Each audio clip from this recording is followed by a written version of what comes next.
Baik Guru, bisa dijelaskan tentang bagaimana riwayat sejarah ibadah haji dan kurban nih Guru? Jadi asal mula ibadah haji ini sudah berawal dari Nabi Adam, cuma tata caranya berbeda. Ya, jadi tata cara yang ibadah haji mulai teratur ini ketika Nabi Ibrahim alaihissalam. Bisa dibilang ini adalah napak tilas Nabi Ibrahim sekeluarga. Karena mulai Nabi Ibrahim inilah dituntun malaikat Jibril ketika mau memasuki kota Mekah. Ternyata malaikat Jibril menyuruh Nabi Ibrahim dengan Nabi Ismail untuk mandi dulu. Nah, makanya sebelum ihram dianjurkan mandi, ya. Kemudian pakai baju ihram.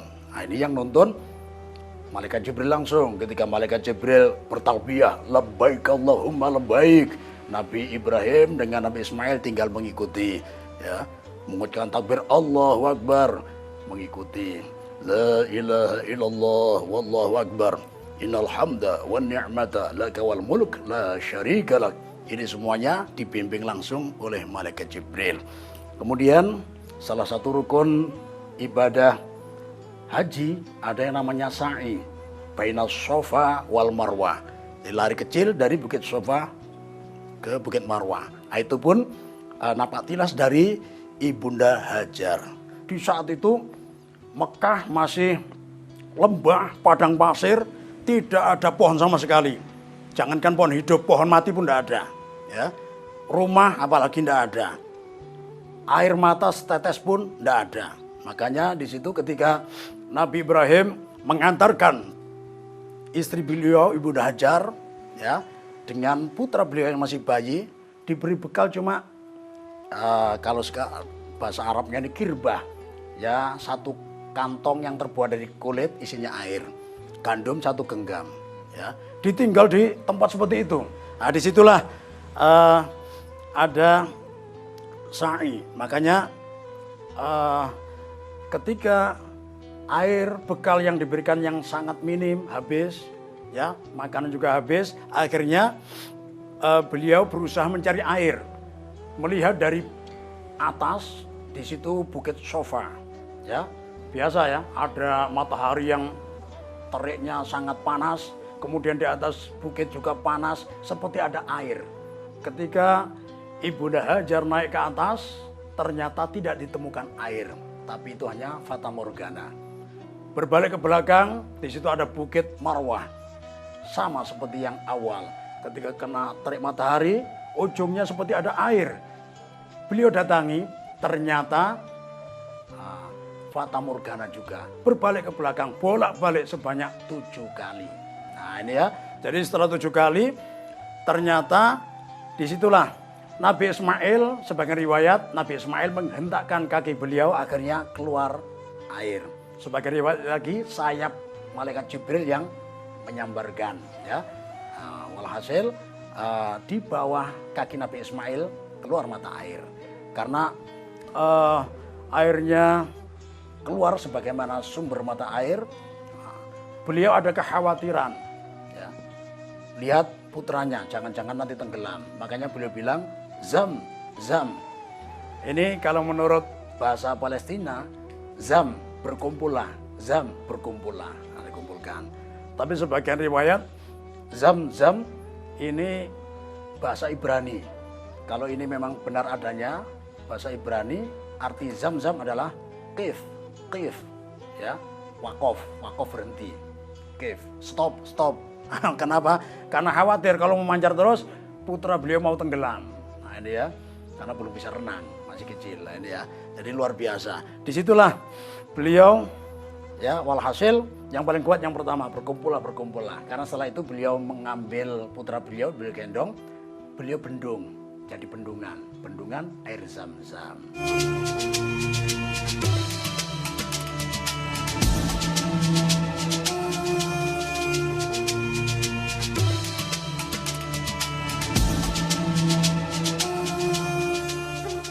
لبيك اللهم لبيك لبيك لا شريك لك لبيك إن الحمد والنعمة لك والملك Nah, Guru, berarti memang ibadah haji ini tidak lepas dari napak tilas dari Nabi Ibrahim dengan juga Nabi Ismail, Guru ya. Nah, tapi awal mula umat Rasulullah ini berhaji, bagaimana Rasulullah menyampaikan dan juga awal mula Rasulullah juga berhaji nih, Guru. Bagaimana nih? Kalau tadi kan zamannya Nabi Ibrahim nih. Kalau kita bahas pada awal mula zamannya Rasulullah berhaji ini seperti apa? Jadi agama yang dibawa oleh Rasulullah ini adalah menyempurnakan syariat Nabi Ibrahim alaihissalam. Ya, jadi ini juga perlu kita tahu, ya, karena ini ada salah satu pertanyaan mungkar nakir di alam kubur nanti, dan kita dapat bocorannya. Jadi kalau pemirsa TVRI ini tidak saya anggap sebagai keluarga, tidak saya kasih tahu bocoran ini. Tapi karena pemirsa TVRI saya anggap seperti keluarga sendiri, saya kasih tahu bocorannya. Ya, mungkin ketika malaikat mungkar nakir bertanya, "Man rabbuka?" Siapa Tuhanmu? Jawabnya sudah jelas, mudah. "Allahu Rabbi." "Man nabiyuka?" Siapa nabimu? Nabi Muhammad SAW. Biasanya terkecoh ketika dua pertanyaan. "Ma imamuka?" Apa imammu? Nah, yang masih awam, ya, imam musola disebutkan, ya, Pak Bendel, ada juga ya Pak Karmin. Nah, ini nanti dipukul pakai gada, hati-hati ya. Padahal yang diharapkan ma imamuka, ya, apa petunjuk hidupmu? Nah, jawabannya adalah Al-Qur'an.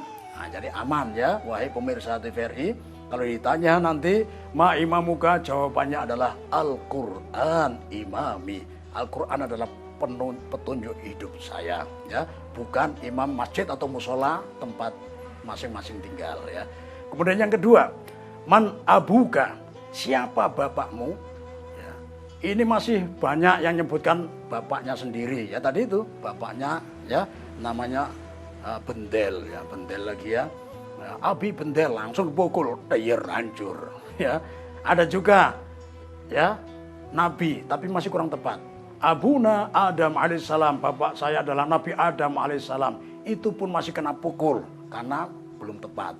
Yang tepat adalah Abuna Ibrahim Khalilullah alaihissalam.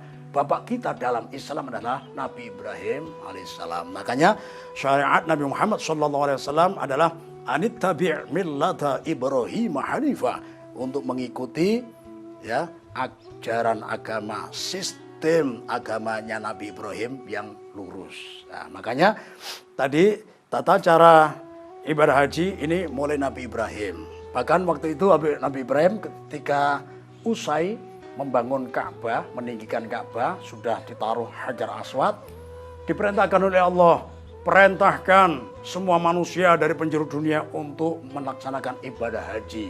Dan kalau kita kembali ke tema lagi kan juga di bulan Dzulhijjah ini kan ada yang namanya ibadah kurban nih, Guru. Kenapa ibadah kurban juga jatuh di masa ibadah haji nih, Guru? Bagaimana awal sejarahnya? Nah, ibadah kurban. Kurban ini arti asli adalah, ya, kata-kata koroba. Koroba artinya dekat, ya. Ya.